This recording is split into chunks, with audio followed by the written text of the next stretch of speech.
Hi, I'm Jody. And I'm Alison. And you're listening to The Blume Saloon. It's a Judy Blume book club. Maybe we should say it's a Judy Blume burp club. Oh, it is a burp club, too. We're drinking Virgil's root beer, and this is not sponsored content, but we are enjoying it immensely and trying to get our burps out so we can burp speak. Might I say, these are very bubbly. Super bubbly. We've already had a few good burp accidents. Mm-hmm. So I'm hoping we can capture some great burp speak. I'm not a good burper, unlike Alison. She just let one rip just now, and my husband Tyler from the other room was very impressed. He was impressed / disgusted. Horrified. I can't get them out, so they tend to just get stuck midway. Just gonna try to do Vicky's always burping the baby, Fat Legs Angie is always burping the baby in these few episodes, so maybe I can take a cue from her. Fat Legs Angie. Have you heard of that it's supposedly the new summer jam, according to NPR, and it's called Thunder Thighs? I saw it, popped up in my feed, and I meant to watch it because I've got a lot of chub rub going on this summer, and I thought that it would be good, but I haven't gotten around to it yet. The song is basically like thunder thighs, thunder thighs, chub rub, big legs, big booty. It's just a whole bunch of words. Any big butt song that's supposedly the new summer jam per NPR is great in my book. Yeah, per NPR, the authorities on summer jams. On summer jam big butt songs. Yeah, well, that's where all of my pregnancy weight has gone, to my butt and thighs. And James has commented, it's the Kardashian look. Right. People pay money for that. You should be really proud. I hope for your sake it sticks around after the baby's born. Yeah, just a little bit. But chub rub is actually very uncomfortable. So I've been walking around trying to get this baby to pop out. And the chub rub is, not helpful. Speaking of trying to get this baby to come out, can you tell our listeners about what you bought at Whole Foods today? Well, I want this baby to come out. It's time. I'm ready. It's fully formed. And so the midwives recommend raspberry leaf tea, which I could only even find in the holistic section of Whole Foods. It wasn't in the regular tea section. And evening primrose oil capsules. Oh. So I got those too. And then the baby just comes right out. That's my hope. But there's also, if things get really hairy, there's a pizza place in Walnut Creek called Skipolino's. And they have a whole page on their website dedicated to the Prego pizza. And there are 20 success stories with pictures of the babies and people talking about how quickly they went into labor after they had this pizza. It has 5 types of meat. Oh my God. So much garlic. I was looking at ways to get it delivered from Walnut Creek, but it's just too far away. So right. Desperate times will call for a desperate drive to Walnut Creek. Can I catch a ride up there? Because Walnut Creek is the only place where there's a Dunkin' Donuts here in the Bay Area. So I'm always down for a trip to Walnut Creek for some Dunkin'. Maybe we need to take a road trip this week. Yeah. And I can get the pizza and you can get some Dunkin' Donuts. Chub rub, the day is just heating up. So what? These boy shorts are inching up. Thick thigh sundress, I'm looking good. Thick thigh sundress, I'm looking good. Big butt, these pants are tight enough. High cut, want 'em to cover my gut. Mom jeans all day, why you mad though? Mom jeans all day, why you mad? Wasn't there something called proposal chicken or marriage chicken? Apparently there's this chicken recipe. This is not recent. This goes back quite a few years. There's this chicken recipe that supposedly if you want your boyfriend to propose, you cook him this specific chicken recipe and then he'll propose not too shortly after. And there's all these success stories and people writing in the proposal chicken, it worked for me. Wow. What if you're a fucking vegetarian? Vegetarians want to get married too, okay? I know, I'm saying this as if these induction things actually work. And I'm right. Well, of course a marriage chicken wouldn't work. I think this all ties back to our magical tiger's eye crystal sitting in the other room on my shelf. Maybe we need to just give the tiger's eye a little rub. And I should announce that we do have a substitute co-host lined up while Allison's out on maternity leave. We have a plan. Her name is Beth. She is awesome. She's a huge Blume head. She's super cool. She's our friend. She has great stories. One time she wrecked into a 7-Eleven.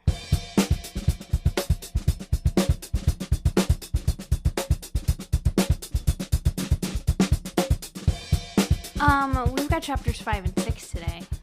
Yep. Guess what, guys? What? There's wet dreams. There's wet dreams. Made me feel weird. We also got a bunch of characters. Time for roll call. Roll call. What? 1, 2, 3. Roll call. I'm not gonna sing this time. Because I don't even think that's what they do on the Mickey Mouse Club. No, but in my head it is. Well, the new Mickey Mouse Club. Oh, I'm thinking of the one with like Annette Funicello. Oh, no, I was thinking the one with Carrie Russell. You know your doppelganger is on the old Mickey Mouse Club. What? You have another doppelganger aside from the girl in the Missy Elliott video. What? Oh, that's exciting. But to recap, I do have another doppelganger, and it is the little girl with pigtails that dances in the Missy Elliott videos. She is my twin. Not anymore. She kind of still is. She got a nose job. Oh, that's a shame. I know. Made me feel bad about myself. I know. I was going to say, what is she saying? But when she was a child, man, oh man, and her name is Alison Stoner. So it's like she is my bizarro persona. Anyways. Roll call. We've got Tony. He's our dude. He's having wet dreams. We've got Grandma, who is sick into her room. We've got Mom and Dad, Vic and Carmela Miglione.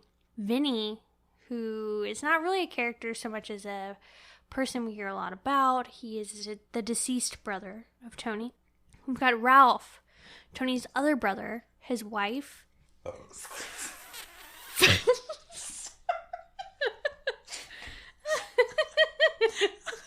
First of many. Oh my God, I'm so... We're the only people who are like, yes, give me something to make me burp on this podcast. That sounds great on audio. That was pretty. So, yeah, we've got Ralph, Fat Legs Angie, his wife, and their baby Vicky. Ted Gibbons. He's the youth group leader. Marty Endo, school friend.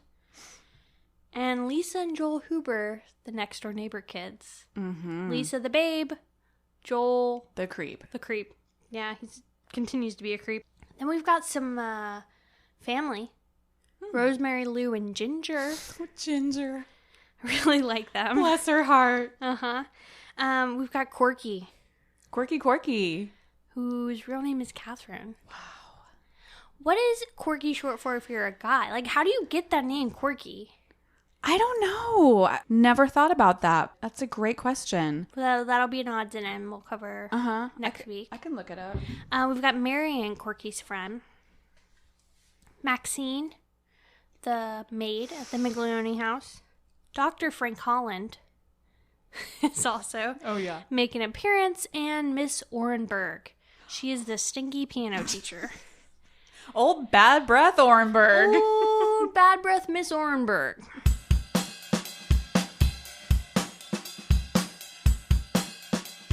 And we're back, and we just found out what Corky is short for. No. Cortland! Jody's burps are stuck, so she just keeps taking awkward pauses. Oh, God. Those stuck burps. And they give you like a frog voice, too. You know what I'm talking about? I'm back. Chapter 5. Yeah, please. It's Veterans Day. It's November. It's the holiday. Tony's off from school. Grandma emerges from her room. She's been in her room ever since Maxine came, right? Yeah, for a long time. Comes out, dressed all in black, hands a note to Carmela that says, "I'm ready to go to the cemetery." So they load up the car and they go to see Vinny. It's a long ways away this time. It's a lot closer when they lived in Jersey City. They're going to Perth Amboy for you New Jerseyans. This is that meant frame something of reference. to you? I was yeah, like, I don't know. I've seen the signs on the turnpike. Oh, okay. Yeah, they're going to the cemetery. Everyone gets loaded up. Vicky is also in the car, and Ralph and Angie. Everybody's there.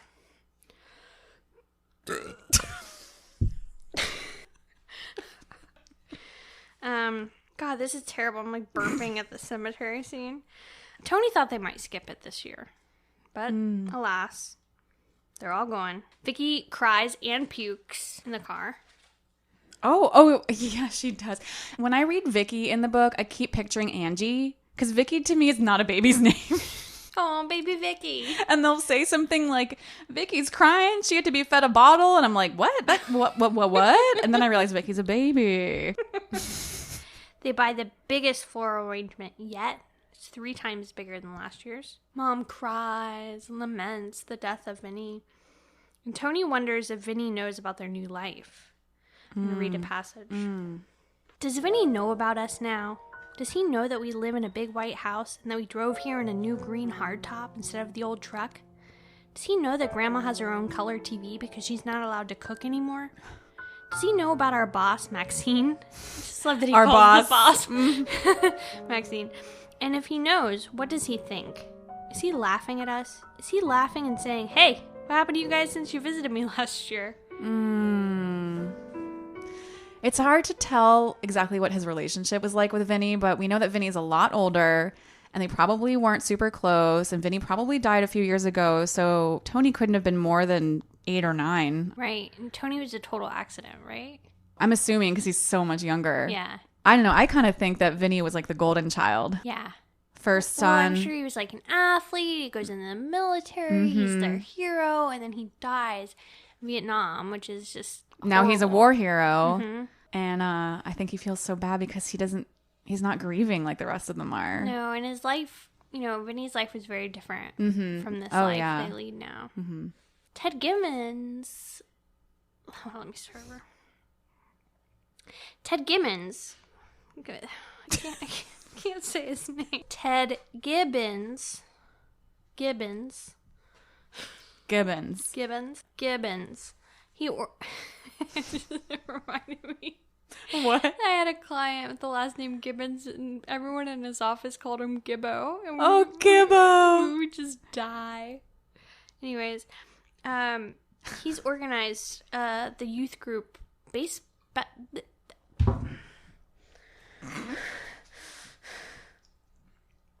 Ted Gibbons, the youth pastor, has organized a basketball team. Not any other sports, basketball. And Tony is good, he's good at the free throws. He's not so good when he's getting guarded because he's a short guy. Marty Endo all over him. That Marty Endo. But we do learn that Tony likes how basketball keeps his mind off of things. And by things, we mean... Boners. Exactly. And then we've got Thanksgiving. We're really hopping around this chapter. And Aunt Rose, Uncle Lou, and Cousin Ginger arrive. Oh my God. To see the new rich digs that Sister Carmela is living in. And Carmela doesn't like Lou because he's Jewish. But she says that's not why. But that's what Tony thinks. She's like, he's just not right for Aunt Rose. Yeah, but they've been together for 15 years. Right. So obviously something's right. I hate Carmela.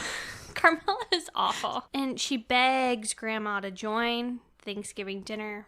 Grandma refuses. But because Vicky is crying and everyone's passing her around and she's probably just like burping and pooping and puking, she gets to go hang out with Grandma. But this is another reason why Carmela is the worst, because she just shoos baby Vicky up to poor Grandma. Like, let her cry up there. We can't hear her up there in Grandma's dungeon. And then Grandma's like saddled with this crying ass baby. Who cares if she has a color TV? Who can hear the TV when baby Vicky is crying her ass off? Crying her eyes out. Crying her ass off. I don't think... That baby's crying her ass off over there. Baby Vicky is just crying her ass off. The relatives are taking note of the Miglione's newfound wealth. They say they'll send Ginger there when she's old enough to find a man so that she can date the rich boys, because why would she want to date the poor boys? She's like, please, Mom, please, can I? Tony's like, well, what's so great about being rich? Like, I don't know what this big hubbub is about. And Ralph gives him a hard time. You know, he says, Ralph has changed. Ralph used to be this wizard wonderkind, like, great dude, but he has changed, and I've got a passage on that. So I said, what's so great about being rich? Money isn't everything, you know. They all laughed. Even Ralph and Angie laughed. Ralph said, listen, Big Shot, wait until you have to pay for baby shoes. How does he know so much about baby shoes, I wondered. Vicky doesn't even wear shoes yet. Ralph is different lately. He isn't the wizard anymore. He's just an old guy with a wife and a kid. Would he be like this if he were still in Jersey City? Is it being a father that's changed him? So it's just a weird dynamic. Yeah. I think it's hard not to change, but why is he talking about baby shoes? Babies don't wear shoes. That's what my was for. Of all the things you buy for babies, shoes are probably the least expensive. Oh, speaking of things you buy for baby, can we rewind a little bit and go back to the car bed that was mentioned? So that's how the baby Vicky got to Thanksgiving. Via a car bed? Yeah, I don't know why the car bed was mentioned, but it was mentioned. And then we were like, what? A baby car bed? What could this be like? Well, the first time I read it, I was reading it in bed and I was really stoned and I just glossed over that. And then the mental image that flashed into my head was one of those like race car beds for toddlers. Oh, and they're just dragging it behind the car? Or it's a sidecar? That makes sense. And then you just keep reading. So yeah, maybe that's what I thought, but I didn't think it was weird. When I read it the second time, I was like, no, they are not putting baby Vicky in a race car bed. They're putting her in a bed in the car. But what is it? It's a steel open platform playpen thing that you set up in the car where the baby's loose and is like free to roll around. No straps. Oh, the no baby's padding. Just free to just be like shaking about the car. It's like survival of the fittest baby. Like whatever baby makes it through this car bed is the one that gets to live. So thankfully, car beds are no longer a thing. I saw some Sears catalog. Ooh. Little that's good. snippets. We'll have to post that. I'd like to see that. Maybe we can get one. No. But maybe you can get a race car bed. It's like putting a pack and play inside of your car. Exactly. And like calling it a car bed. A car bed. Put the baby in the car basket. Just strap it to the window. I remember when I was really small, I must have been tiny, but laying down horizontally in the top ledge by the back window in my dad's big long sedan in the early 80s. Oh, wow. No one told me not to do it. Yeah, I was definitely in the back of a lot of station wagons. Yeah, station wagons for sure. In. And then I had, we have 2 stepsisters, and so the 4 of us girls would always be in the back seat, just like no seatbelts. Just scrambling around on your hands. And yeah, totally. Who needs seatbelts? I'm not having any good ones. No. More power. You're disappointing me. You're supposed to be the good burper here. So everyone that's at Thanksgiving gets a shot at sitting one-on-one with Grandma in her room. Grandma is being treated like a second-class citizen, but then also really special. Yeah, it's pretty weird. It's very weird. And then all the men smoke $1 cigars, and Ginger recites poetry, as she's always doing. Right. She does it every year. And then on page 82, we learn about Tony's boner prevention tactics. Head on. When Ginger was through, I heard Aunt Rose telling my mother that Ginger wears a bra already, which reminded me of Lisa. Soon it will be dark outside, and I'll be able to watch her from my window. When I feel my neck turn red hot, I know I better think about basketball in a hurry. And then, just as we kind of thought might be happening, we learned that Corky really does have the hots for Tony, because he's passed a note that says, KT thinks TM is super. Tony's like, oh, what the hell? I don't know what this is. Like wads it up. And then he's passed another note that says, my real name is Catherine Thomas. Love, Corky. KT. Oh, dear. And Tony's not having it. We know how he feels about Corky. But she is, like, going for it.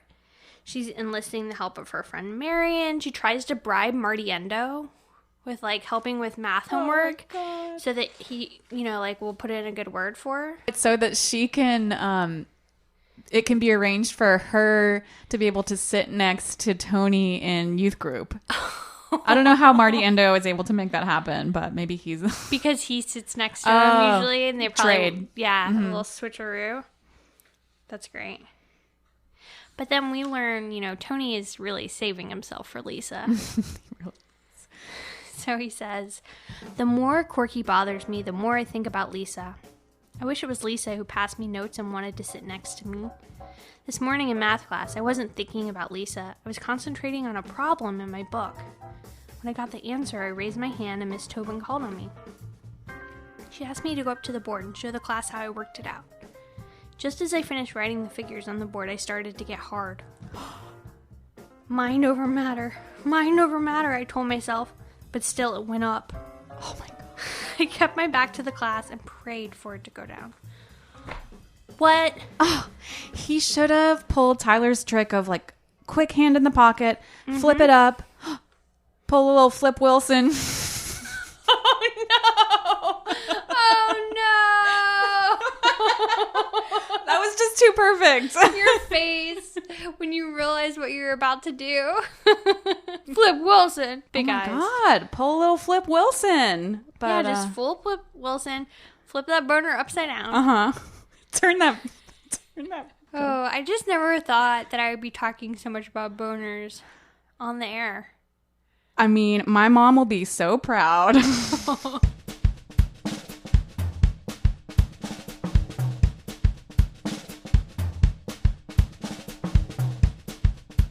I texted my sister earlier today when I was, like, prepping for the episode because she works at a school. She's a social worker with middle schoolers, deals with plenty of middle school boys. So I was like, who better to ask about middle school boys than my sister?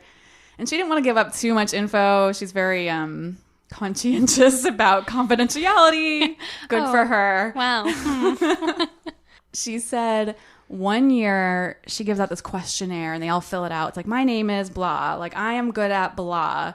This kid was like, my name is Marty Endo. I am good at, and he wrote sex. How old? 7th grade. Oh my God. Tony's grade.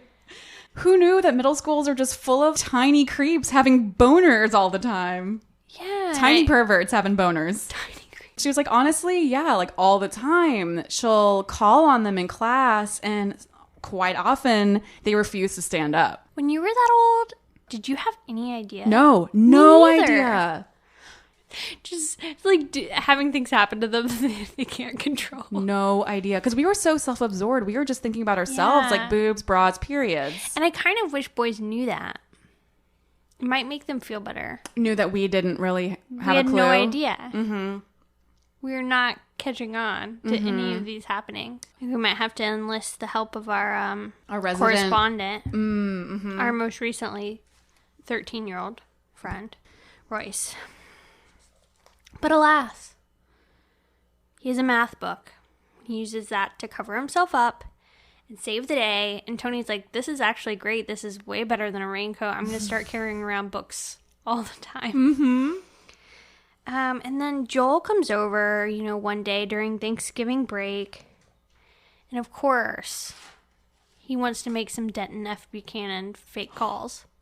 Why don't you try it? No, I don't think so. Come on, Tony. Make up the name yourself. I don't know, Joel. I could get in trouble. For what? Nobody's gonna know. Come on. Think up a good name. You're not chicken, are you? No. Well then, go ahead. All right. How's Peter Ira Grinch? Peter Ira Grinch? That's a nutty name.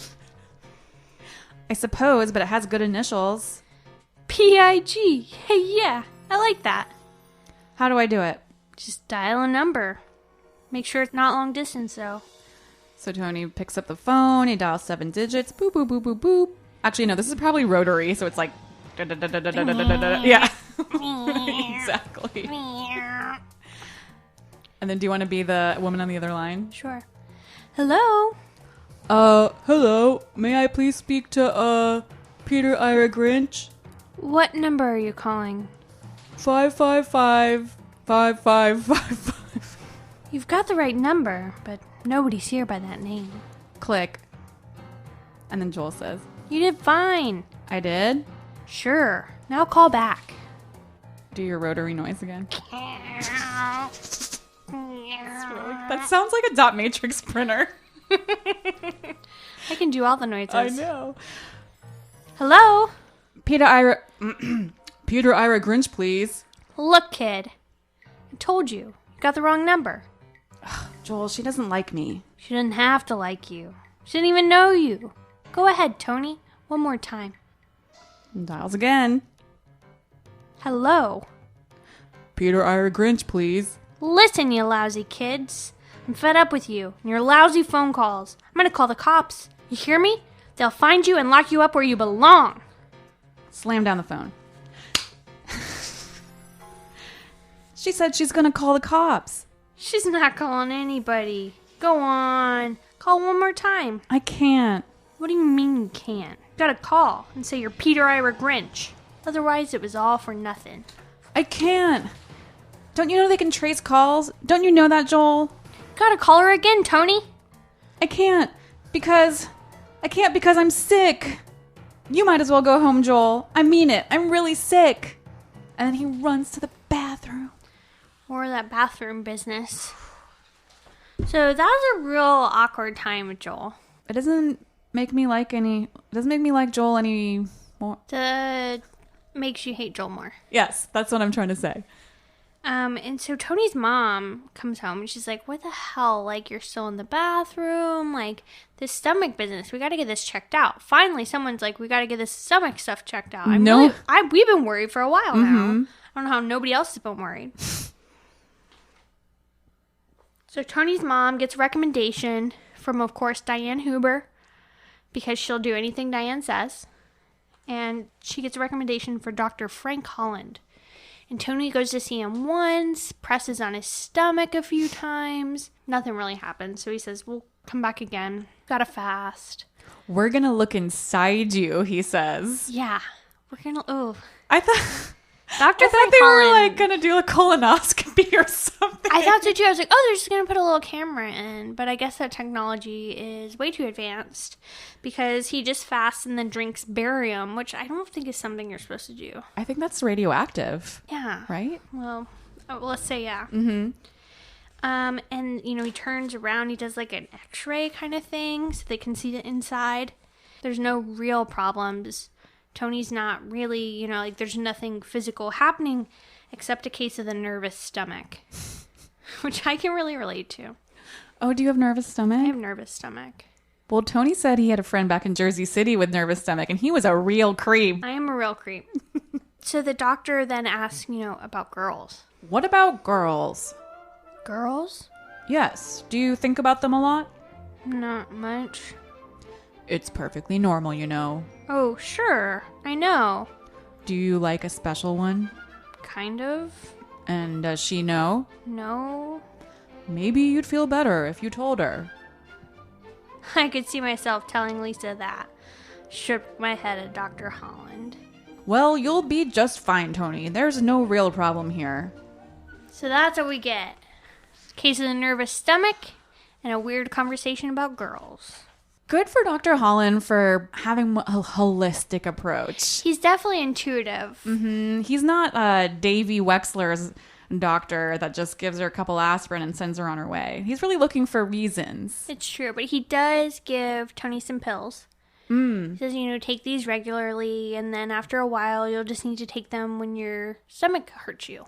So I initially thought they were anti-anxiety pills. Do you think they're more like stomach pills? Oh, I thought they were like Imodium. That's probably more like Maybe it. a little Pepto. Yeah. I think there's something that might like close them up a little. Okay. And then that night, Tony dreams about Lisa. It's a very weird scene. It started at the football game where Lisa put his arm around This is a dream, though, Tony. by the way. Mm-hmm. She didn't stop there, and then Corky was there too. And she was sitting on the football field, and Lisa kept saying, "You see, Corky, here's what to do, to do, to do." And then Tony wakes up, splooge everywhere. No. It's the anatomical term, right? Panic. He's like, "I don't know how to get up out of this bed. What do I do with my pajamas? Oh my God. What do I do with my sheets? What's going to happen? My whole family's going to know. Maxine's going to know. Maxine's going to tell them." He does weird things, like he wets a washcloth. I was going to say, can we talk about that really quick? He wets a washcloth and then puts it in with his pajamas in the hamper so it'll look like everything's wet. He doesn't realize what splooge is like when it dries up. It doesn't just dissipate. He hasn't seen There's Something About Mary. You're right. I mean, he thinks he's being really sneaky with his washcloth trick, but... Not gonna work. And, he gets home, and everything is seemingly okay, except his sheets are changed. Mm-hmm. So if anyone knows, it's Maxine. And he says, "I don't know if I can ever look Maxine in the eye again." Right. And that's the end of chapter 5. Oh, I was so stressed out for him. How did you feel reading that? I felt very stressed out for him. It was like sheer panic. That nervous stomach was really kicking in. Ugh. This is what they've been telling me about. This is what Big Joe said. A wet dream, a nocturnal emission. Mm-hmm. And then also the dream he had. So it's basically Lisa like doing stuff with him, but then also teaching Corky how to do it. Like, what? I hate it. But it does sound like a weird dream. Judy gets that part right. Yeah, and I wonder if the fact that Corky's in his dream is going to make him look at her differently in class the next day. Because we had this conversation the other day, We did. We were just talking about this, how sometimes if you have a dream about someone, like a dirty dream that you didn't mean to have, like you didn't realize I never you mean to had have these them, no. feelings, that you might wake up with a dream crush on someone. Right. Usually it's a coworker or someone you see pretty regularly, like the barista, and you're like, ooh. Ah. You kind of look at them in a different way. Yeah, because you've had dream dealings. Dream feelings? Dream dealings. Oh, dream dealings. Mm-hmm. Dream dealings. Yeah, you've dealt with them in a dreamy way. And then you're like, I wonder if they know that I know that they know that I had dream dealings with them. Wouldn't that be weird if it was connected? Like, you really, because it's not something you necessarily talk about, especially when it's someone that you are, distantly related to, you wonder if they've had that dream too. Like your third cousin? No, I didn't mean, literally distantly related. I just meant that you don't know them well enough to be like, I had a dream about you last night. Yeah, what if you're both dreaming about each other? Yeah, that's what I mean. Maybe the universe is crazy like that. Crystals. Exactly.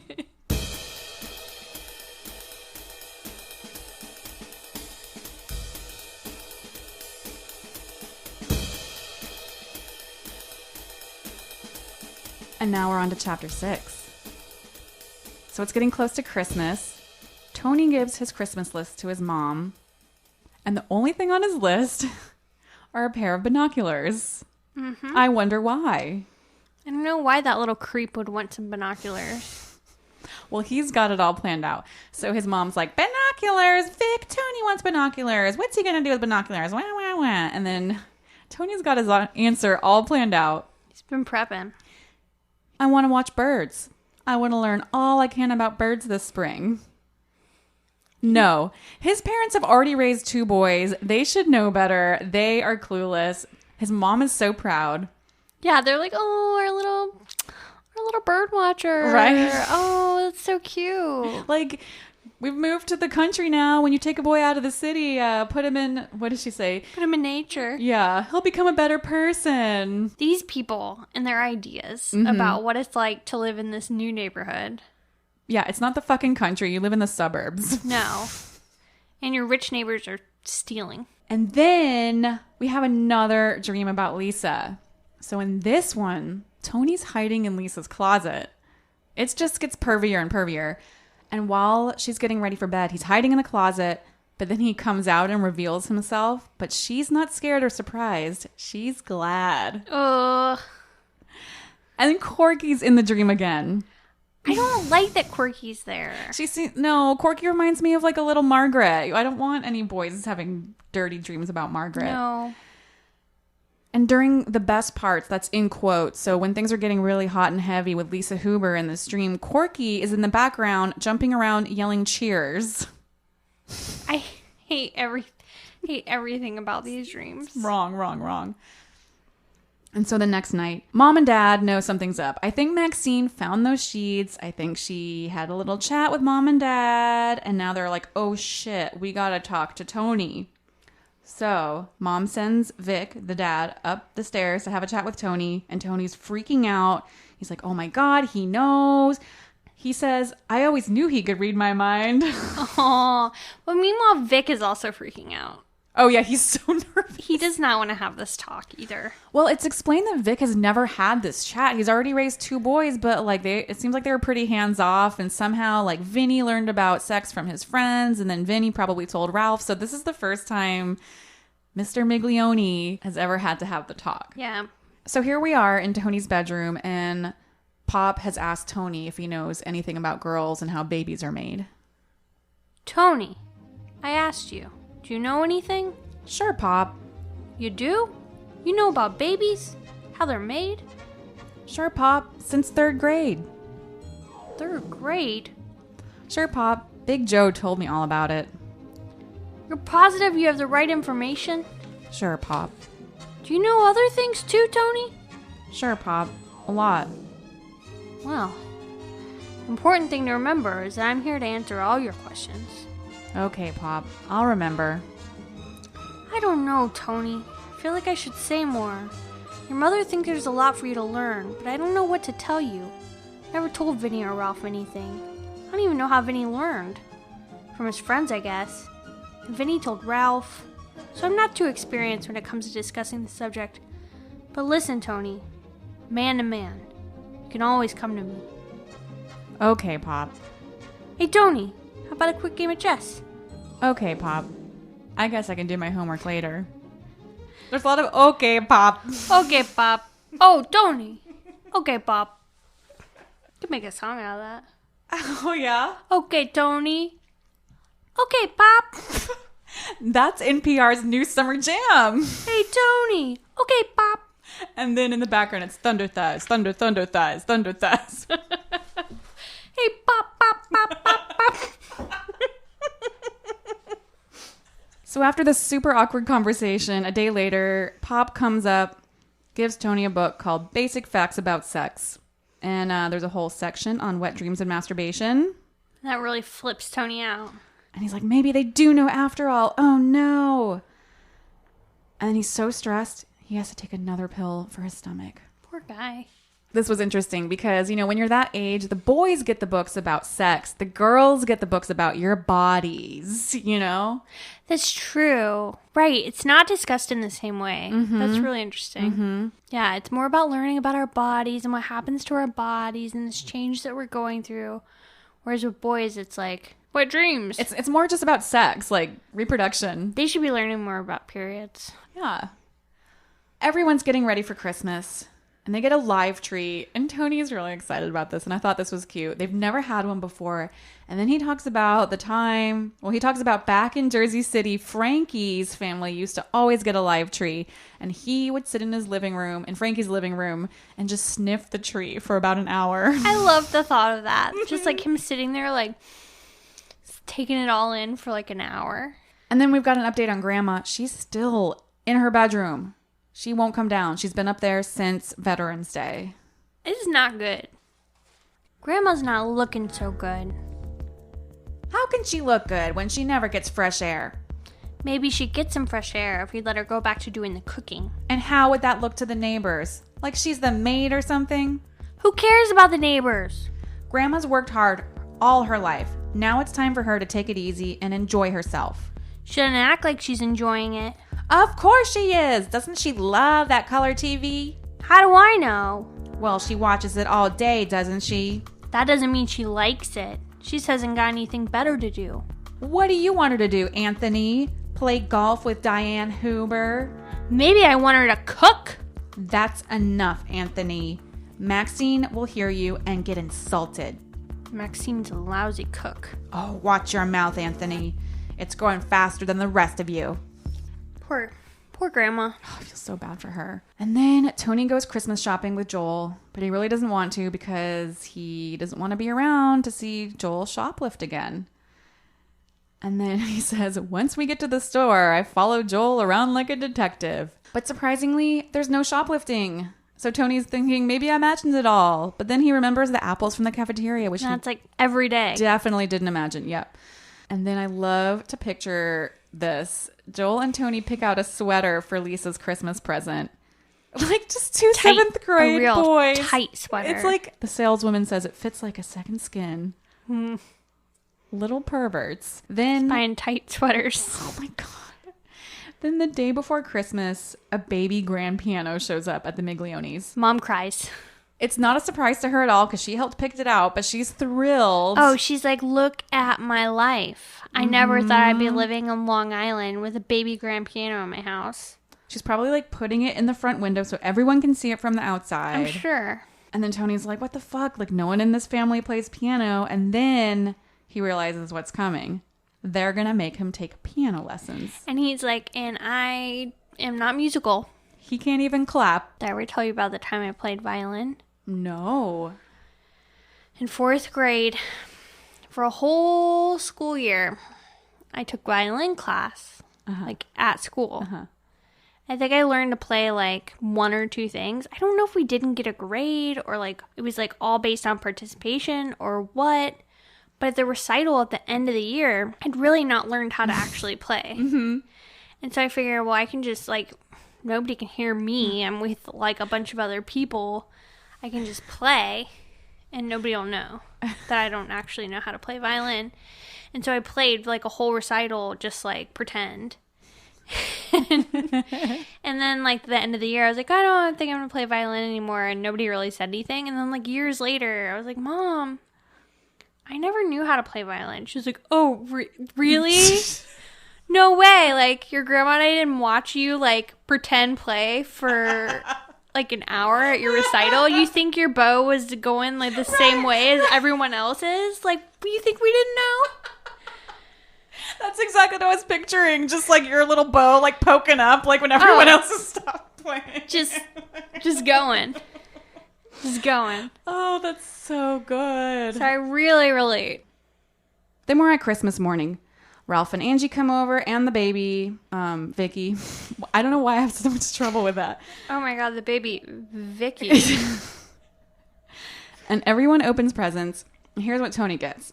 2 V-neck cashmere sweaters, just like Joel Huber has. Very creative. He gets a set of encyclopedias, which is awesome.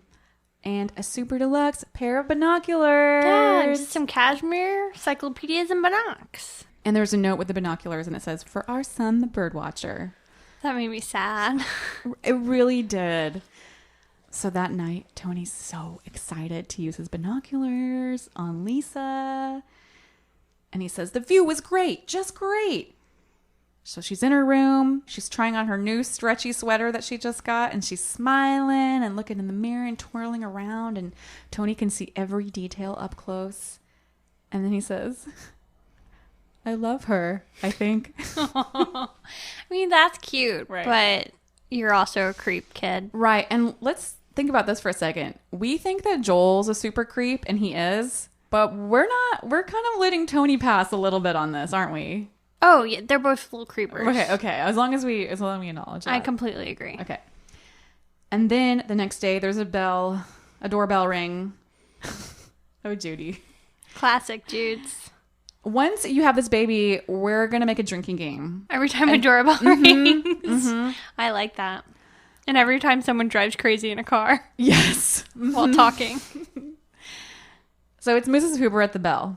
And Tony's terrified because he is sure that Mrs. Huber has come over to tell Tony's parents that he's been caught spying on Lisa.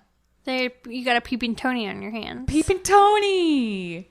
A peeping Tony! Oh, you know, a peeping Tony. Oh, that's the pizza place around the street, Peeping Tony's.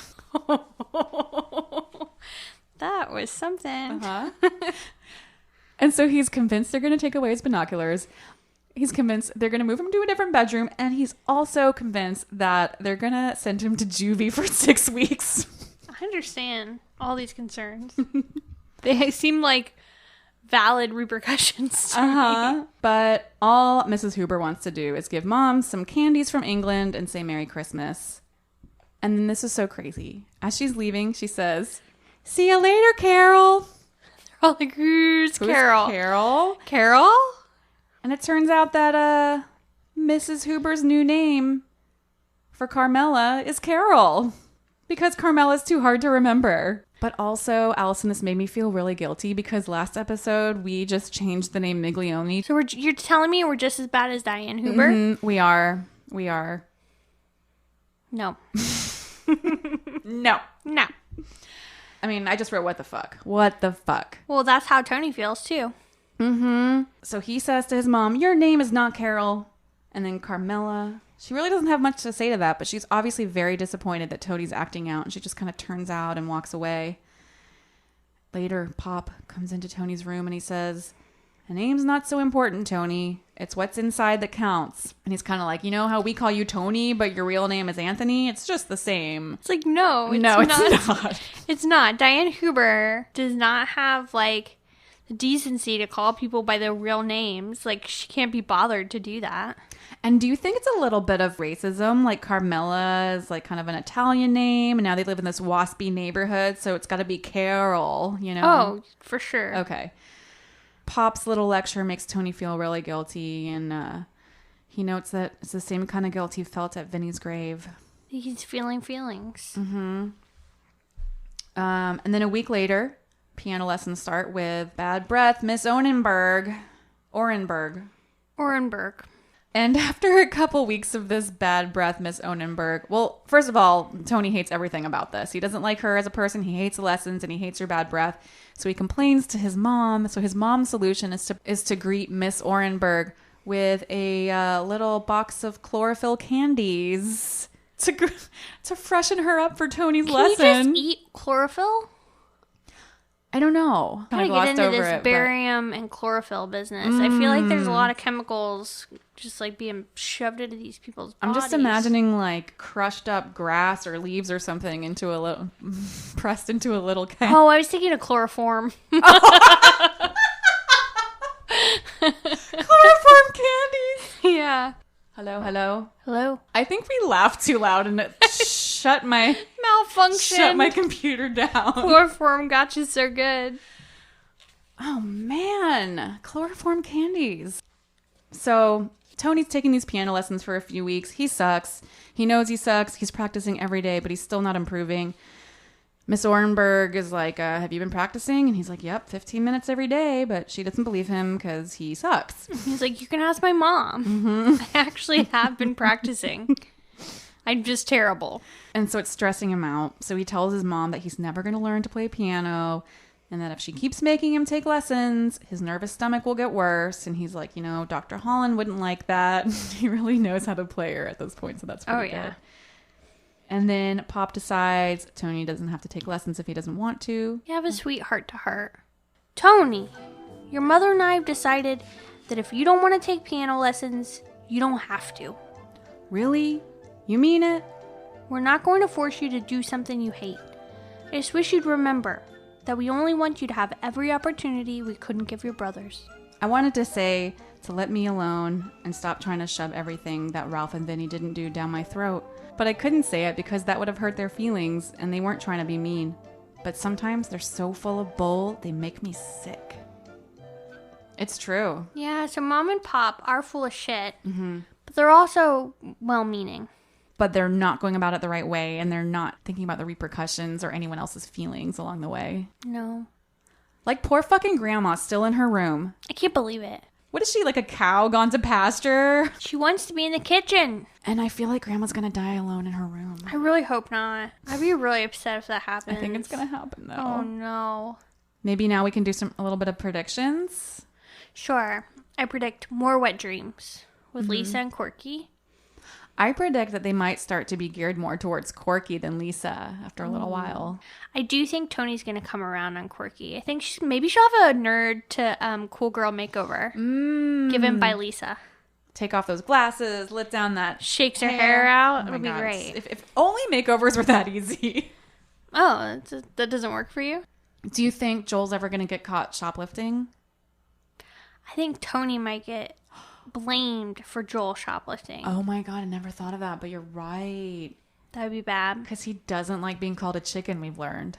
No, maybe Joel will frame him. Mm-hmm. That's what I'm thinking. What about... The binocs. The binocs. You think he's going to get caught? I think he's gonna get him taken away. You think Lisa's going to catch him, or you think it'll be his parents? Maybe it's grandma. It's gonna give her a heart attack. Oh no! She walks in and she can't say anything, and Tony whips around and he's like, ah, and he's got a boner and he's got his binocs, and she's like, Oh God, no! that's an awful scene, but I think it's gonna be Maxine because she knows what's happening. Yeah. Maybe she's gonna blackmail Tony. Just like Joel is blackmailing poor Millicent. Mm-hmm. Well, we're over halfway through the book. Oh my gosh. This is a lot to cram into. So much is gonna happen. I'm pretty pumped, and I have my new old copy from Camp Avery Library. Oh, that's cute. And it's got a little card catalog thing in the back, but no one ever checked it out. It's totally blank. What the heck? Or maybe it got checked out so much they had to put a new card in. Oh, maybe. And the cover, mine is a very strange, blurry, spirally picture of somebody doing a handstand, and I don't know if that's Tony. He's doing a cartwheel. Does Tony do any cartwheels in this book? Nope. I think that cover's full of shit. Or this can be a prediction. Tony's gonna do a cartwheel. Oh, buddy, are we in for a treat? Well, that's what we got. That's what we got. Thanks so much for listening. Allison, this might be your last Bloom Saloon episode as a pregnant lady. Hope so. So you guys, keep listening. We're going to have Beth on while Allison's out. We have some letters to read you, and keep those letters coming. We love it. And tell everyone you know to listen to the Bloom Saloon. Yeah, thanks, friends. Thank you, Tyler Barber, for the theme song. Woo! Bye. Bye.